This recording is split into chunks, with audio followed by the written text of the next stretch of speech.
Assalamualaikum students, this is me Rubam Malik here, your zoology teacher in continuation of our chapter number 1, that is homeostasis. So in our last lecture we were studying about the structure of nephron, right? तो आज जो हम अपना topic start करेंगे that is the regulatory functions of kidney. वहाँ हमने उसकी anatomy पढ़ ली थी, हमने किडनी की मॉर्फोलॉजी पढ़ ली, एनाटमी पढ़ ली, सेम हमने नेफ्रॉन के साथ भी उसका स्ट्रक्चर पढ़ लिया सारा। अब हम किसकी बात करें? अब हम बात करें फंक्शंस की। किसके फंक्शंस की? किडनी के फंक्शंस की। रेगुलेटरी फंक्शंस ऑफ किडनी यानी कि वो फंक्शन जो इसको रेगुलेट कर रहे हैं, कंटिन्यू हो रहे हैं ताकि ये अपना काम किडनी परफॉर्म कर सके। अब हमने कहा था कि किडनी का जो स्ट्रक्चरल और फंक्शनल यूनिट है वो है नेफ्रॉन। तो बेसिकली यानी कि जो किडनी के अंदर जितने अभी फंक्शन परफॉर्म हो रहा है वो किसके थ्रू हो रहा होगा? नेफ्रॉन के थ्रू हो रहा होगा। क्लियर? तो स्ट्रक्चर जैसा कि मैंने आपको गाइड किया था प्रीवियस लेक्चर में कि आपने नेफ्रॉन का स्ट्रक्चर अच्छे से समझना है, उसको पढ़ना है, आपको याद हो जाना चाहिए कि कौन सा पार्ट क्या कहला रहा था और उसकी शेप कैसी है, उसका स्ट्रक्चर कैसा है। आई होप कि आपने उसको अच्छे से पढ़ा होगा, क्योंकि अगर नहीं पढ़ा होगा तो आपको ये आगे समझने में थोड़ी सी मुश्किल होगी। ठीक है, अब स्टार्ट करते हैं रेगुलेटरी फंक्शन से। तो बेसिकली 4 मेन रेगुलेटरी फंक्शंस हैं किडनी के। Number 1 ultrafiltration, number 2 reabsorption, number 3 tubular secretions and number 4 counter current exchange. तो हम नंबर 1 से स्टार्ट करते हैं, दैट इज अल्ट्राफिल्ट्रेशन। यानी कि क्या हो रही है? फिल्ट्रेशन हो रही है। अल्ट्रा की बात करते हैं तो मॉलिक्यूलर लेवल्स की बात कर रहे होते हैं हम, कि मॉलिक्यूलर लेवल के ऊपर फिल्ट्रेशन हो रही है या मॉलिक्यूलर लेवल पर है। हम किसी भी चीज़ के अल्ट्रा स्ट्रक्चर की बात करते हैं तो हम इसका मतलब हम उसके मॉलिक्यूलर लेवल तक के स्ट्रक्चर को स्टडी कर रहे हैं। क्लियर? अब हम जब अल्ट्रा इसके कैरेक्टरिस्टिक्स पर आते हैं कि बेसिकली अल्ट्रा फिल्ट्रेशन में क्या क्या हो रहा है, किस पार्ट में हो रहा है, तो हम सबसे पहले बात करें, हम कह रहे हैं कि एक तो ये जो यू कैन से एब्जॉर्प्शन है या फिल्ट्रेशन है वो कैसी है? मॉलिक्यूलर लेवल की है। सेकेंडली नॉन सेलेक्टिव का मतलब ये है कि रैंडम जितने भी ब्लड आ रहा है यहाँ पर, उसमें जितने भी काम की चीज़ें हैं वो क्या होगी? फिल्टर होगी, वो ब्लड में ही रहेंगी। सिर्फ और सिर्फ कुछ मॉलिक्यूल्स की फिल्ट्रेशन हो जाएगी, उसकी कोई सिलेक्टिव नहीं है कि हम कहेंगे पर्टिकुलर यहाँ इसी चीज़ की फिल्ट्रेशन हो रही है, नहीं।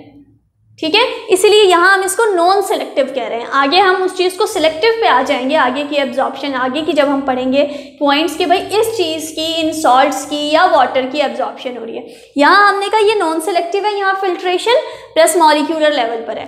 हो कहाँ रही है, किस पार्ट में हो रही है? बेसिकली ग्लोमेरुलस में हो रही है। नाउ रिकॉल कर लीजिए, ग्लोमेरुलस क्या है आपके पास? Basically the bunch of capillaries, the bunch of blood capillaries, arterioles basically, जो कि कौन सी आर्टेरियोल्स? Efferent arterioles. यानी कि अगर मैं यहाँ पर अभी बना दूं आपके पास, ये क्या है आपका? This is, what is it? This is Bowman capsule, and inside this Bowman capsule there are bunch of capillaries, that is known as glomerulus. This one afferent, arteriole and the bunch of capillaries, and emerges out what? The efferent arterioles. Clear?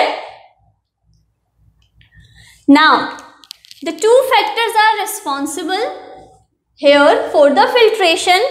That number 1 is capillary walls of glomerulus. यानी कि ये जो walls हैं, ये जो capillaries हैं, जो इनकी walls हैं, बेसिकली ये वॉल्स की हम बात कर रहे हैं। एक तो ये रिस्पॉन्सिबल है किस चीज़ के लिए? फिल्ट्रेशन के लिए, यानी फिल्ट्रेशन में ये हेल्प कर रही हैं ये walls. Second, sieve like Bowman's capsule, यानी ये जो बोमन कैप्सूल की हम बात करें, जो इसके जो स्ट्रक्चर है बेसिकली, यहाँ जो सेल्स मौजूद हैं वो इस तरीके के सेल्स मौजूद हैं। तो इनका स्ट्रक्चर कैसा है आप देख सकते हैं, दीज आर सीव लाइक। सीव मतलब छान लेंगे, ये फिल्ट्रेट कर लेंगे।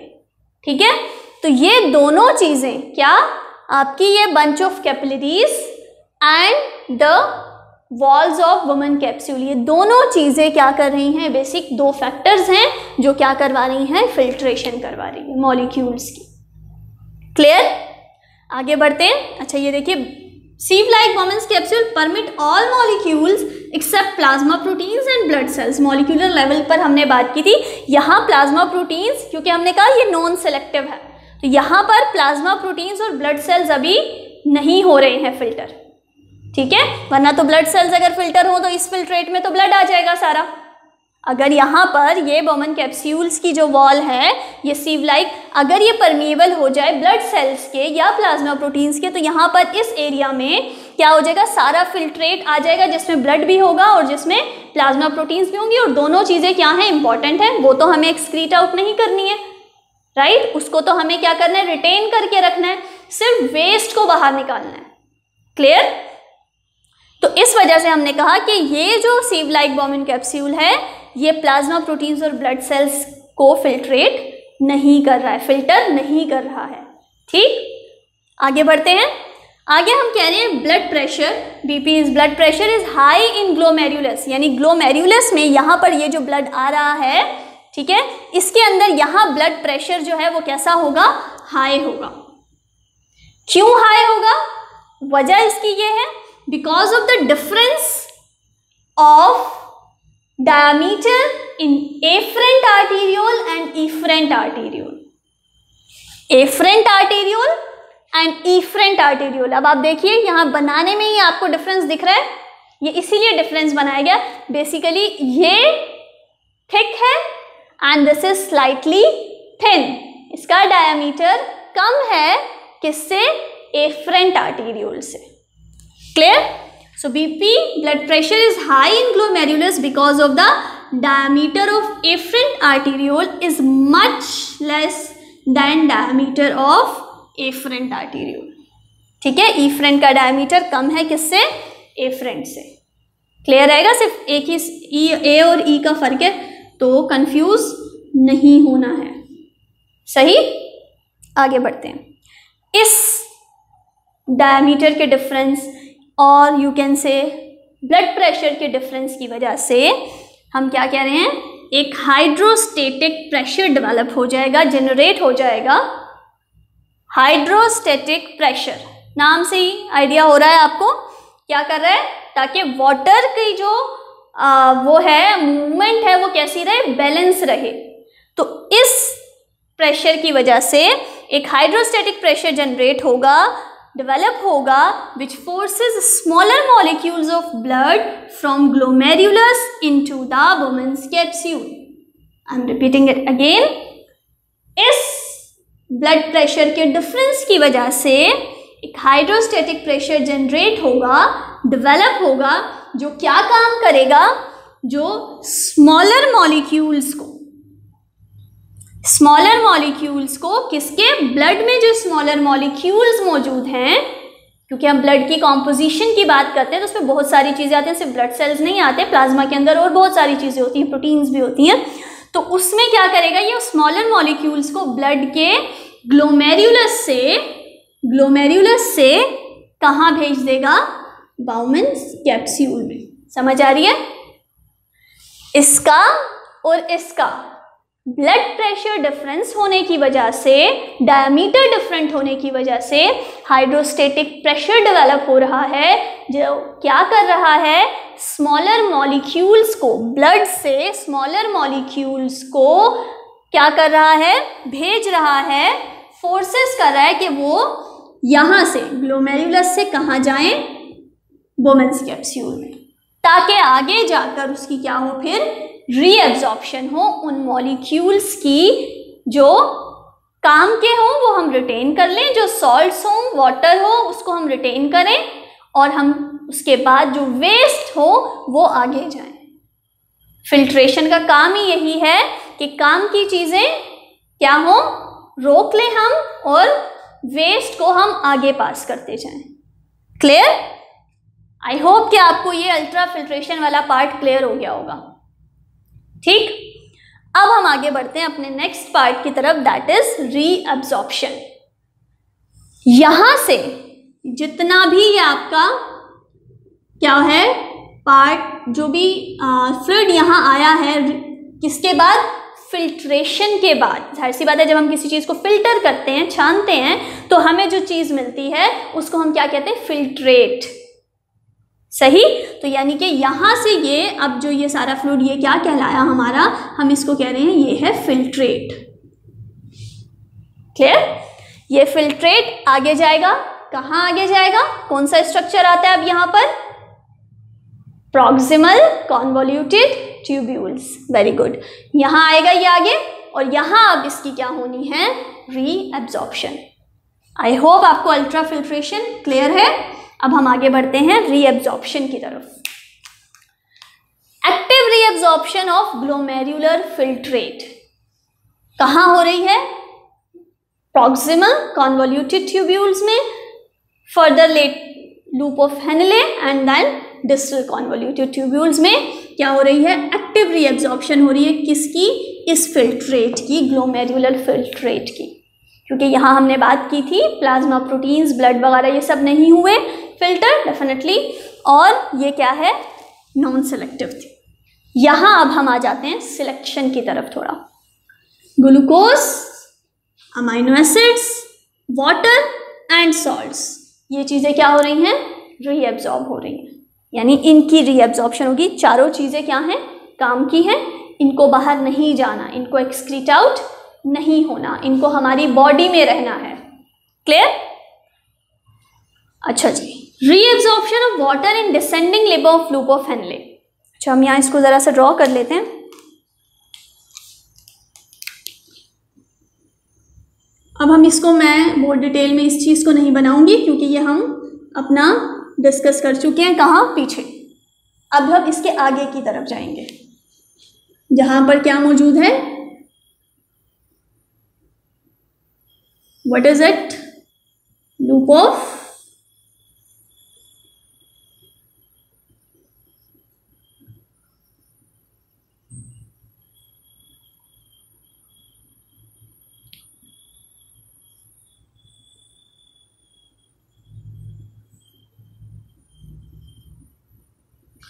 क्लियर। अब आपको इन सब के नाम पता है, तो मैं इन सब के नाम अब यहाँ लेबल नहीं करूँगी, बट मैं आपको एक बार बता देती हूँ।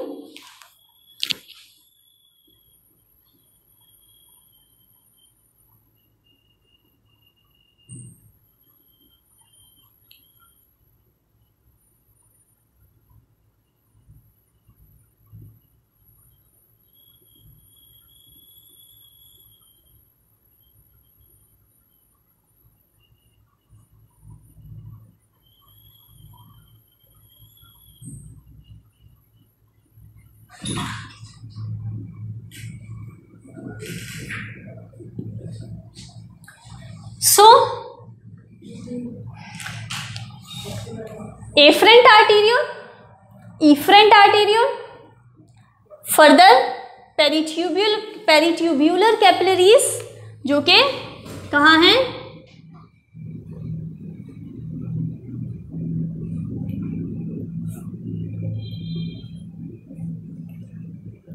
क्लियर,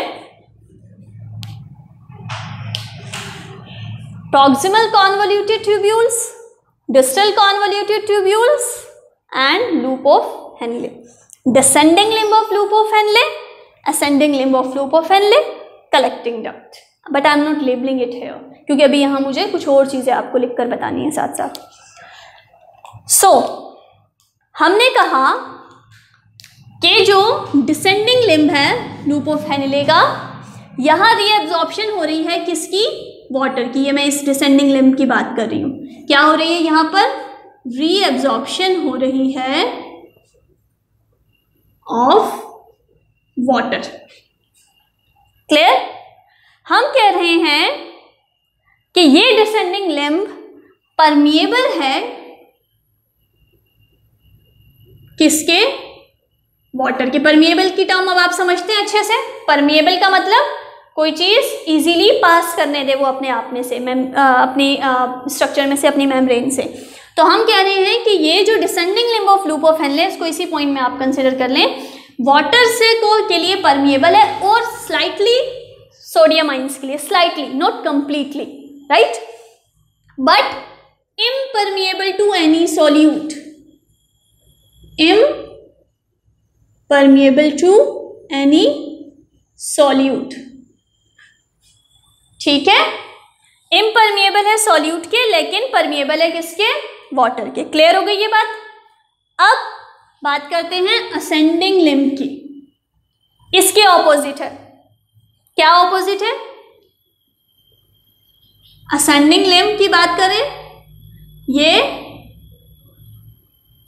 इम्परमिएबल है टू वाटर और परमिएबल किसके लिए होगा? But permeable to solute. Permeable है ये किसके लिए? सॉल्यूट के लिए। क्या क्या solute? Basically sodium chloride ions वगैरह। Absorption of sodium and chloride ions takes place through active transport. समझ आ रही है बात? ये इसके ऑपोजिट है। अब बेसिकली क्या होगा, ये सोडियम और क्लोराइड आयंस एंटर हो जाएंगे इंटरस्टिशियल फ्लूइड में। What is interstitial fluid? The tissue fluid, right? यानी सेल से इस, क्योंकि ये इससे सेल है ना, ये एक नेफ्रॉन एक सेल है, किडनी का फंक्शनल यूनिट है, स्ट्रक्चरल यूनिट एक सेल है, इससे बाहर चले जाएंगे। कहाँ? टिश्यू फ्लूइड में, इंटरस्टिशियल फ्लूइड में। वहां से कहाँ जाएंगे? ब्लड में। ये रही ब्लड कैपिलरीज, सराउंड किया, यही तो काम है इनका। वहां से निकले ये सोडियम क्लोराइड आयंस और कहाँ चले गए? ब्लड में चले गए। ऐसी बात है, ब्लड में काम की चीजें रहनी है, ब्लड का काम ही यहाँ पर यही हो रहा है कि ये इसी तरीके से एक्टिव पैसिव ट्रांसपोर्ट में हेल्प करता रहेगा। ब्लड में चले गए वो, क्योंकि हमें आगे जितना भी, यानी जितना जितना यहाँ से ये सब गुजरता जाएगा, ये फिल्टर होता जाएगा, मजीद रिफाइंड होता जाएगा। रिफाइंड इन अ सेंस के फिल्टर होकर फिल्ट्रेट पीछे, रिफाइंड फिल्ट्रेट पीछे रहता जाएगा, ब्लड में जाता जाएगा, और बाकी जो वेस्ट है वो आगे यूरिन की फॉर्म में बाहर जाएगा। क्लियर? तो इंटरस्टिशियल, ये सोडियम क्लोराइड आयंस जो यहाँ से एब्जॉर्ब हुए इंटरस्टिशियल फ्लूइड में एंटर हो गए और फिर वहां से ब्लड में। Fluid in ascending limb is slightly hypotonic. अच्छा, यहाँ हम बात करें अब, जो यहाँ असेंडिंग लिम्ब में जो फ्लूइड है वो कैसा है? वो स्लाइटली हाइपोटोनिक है। किसके मुकाबले में? ब्लड प्लाज्मा के मुकाबले में। अब ये टर्म आप हाइपोटोनिक हाइपरटोनिक पढ़ चुके हैं, ठीक है? तो हाइपोटोनिक की जब हमने बात की, लोअर कॉन्सेंट्रेशन ऑफ सोल्यूट, यानी यहाँ सोल्यूट की कॉन्सेंट्रेशन कम होगी। आ रही है समझ? किस जगह पर? असेंडिंग लिम्ब में। अब फौरन से बता दीजिए क्यों कम होगी? क्योंकि अभी हमने पढ़ा कि जो हमारा डिसेंडिंग लिम्ब है वो वाटर के परमिएबल है, लेकिन सॉल्ट के या सॉल्यूट के परमिएबल नहीं है। तो यहाँ तो वाटर की रीएब्जॉर्प्शन हुई, तो डेफिनेटली जो फिल्ट्रेट यहाँ पर गया, जो फ्लूइड यहाँ पर गया, उसमें की कॉन्सेंट्रेशन कैसी थी? उसमें सॉल्ट ज़्यादा थे। ऐसा ही है। तो हमने क्या कहा कि असेंडिंग लिम्ब में जो फ्लूइड है, जो फिल्ट्रेट है, this is slightly hypotonic to blood plasma. Blood plasma के मुकाबले में वो हाइपोटोनिक है, यानी लोअर कॉन्सेंट्रेशन है उसमें किसकी? सॉल्यूट की। कंफ्यूज नहीं होना है यहाँ पर। आप कहेंगे कि वाटर रीएब्जॉर्ब हो गया था तो सॉल्ट की लोअर कॉन्सेंट्रेशन क्यों हो गई? ऐसा नहीं है। हम यहाँ कंपैरिजन जिससे कर रहे हैं वो कर रहे हैं ब्लड प्लाज्मा से, यानी हमारे ब्लड में सॉल्यूट की कॉन्सेंट्रेशन ज़्यादा है, इसमें कम है। किसमें? असेंडिंग लिम्ब में। इसलिए हमने कहा कि fluid in ascending limb is slightly hypotonic to blood plasma, क्योंकि बेसिकली हमें पता है कि जब कॉन्सेंट्रेशन सॉल्यूट की कम होती है तो क्या होता है कि वाटर उस तरफ मूव करना शुरू कर देता है। तो यहाँ हमें बेसिकली यही चीज़ मिलेगी कि वाटर रिटेन हो और सिर्फ वेस्ट बाहर जाए। कॉन्सेंट्रेटेड यूरिन प्रोड्यूस होता है। मैमल्स कॉन्सेंट्रेटेड यूरिन प्रोड्यूस करते हैं। ह्यूमन बींग्स कॉन्सेंट्रेटेड, यानी बहुत ज़्यादा कॉन्सेंट्रेटेड भी नहीं, लेकिन अगर हम कंपैरेटिवली बात करते हैं तो उसमें क्या होता है? वो कॉन्सेंट्रेटेड यूरिन होता है ताकि हमारी बॉडी में क्या हो? वाटर रिटेन रहे, हम डिहाइड्रेटेड ना हो जाएं। और कॉन्सेंट्रेटेड का मतलब ये भी नहीं कि फिर काम के जितने भी इंपॉर्टेंट मिनरल सॉल्ट्स हैं वो बाहर निकल जाएंगे, नहीं। ये होम्योस्टेसिस या ये ऑस्मो रेगुलेशन का मकसद ही यही है, इन्हीं सब चीज़ों को बैलेंस करके रखना। सो ये point, fluid in ascending limb is slightly hypotonic to blood plasma. ठीक.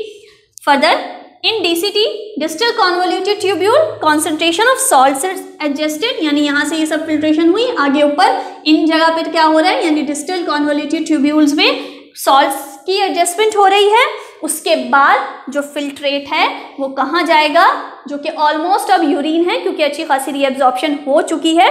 वो फिल्ट्रेट अब पास हो जाएगा in the form of urine, you can say into the collecting duct. Collecting duct में यूरिन जाएगा. यहाँ पर where concentration of water is adjusted, जहाँ पर मजीद वाटर की कॉन्सेंट्रेशन एडजस्टेड होगी in the presence of hormones, यहाँ पर जो डिस्टल कॉन्वोल्यूटेड ट्यूब्यूल्स में भी मौजूद है.